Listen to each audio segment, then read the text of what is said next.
Ketä tuolla? Terve kaikille! Kun minä tuossa äsken haaveilin, että tulisi mulle uusia ystäviä. Ja leikkisittekö te minun kanssa? Tulisitteko minun kanssa kuntoilemaan? Joo! Yes! Leikitään seuraavaksi semmoista leikkiä, että ollaan erilaisia eläimiä. Ja liikut sillä tavalla, niin kuin se eläin liikkuu. Ja sitten kun mä huudan, että hep! Niin pysähdyt tasapainoasentoon. Teet semmoisen upean patsaan. Taputaan 2 kertaa, niin lähtee. Kuntokerttu, suuren metsän reunalla. Kaiken metsän kanssa Pysy! liikkumaan. Mikäs eläin sä olet? Pupu.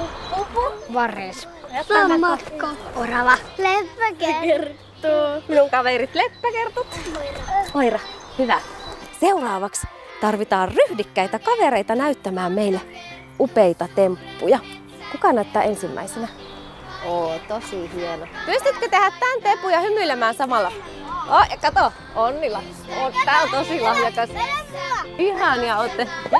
Kyllä on tosi superlahjakas. Upeeta, tää on aivan ihana ja mahtava ja ryhdikäs ja vahva.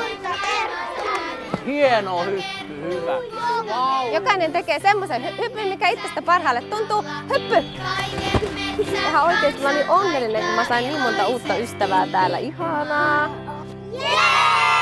Minusta liikkumisessa on ihan parasta se, että siinä tulee niin kauhean hyvä mieli.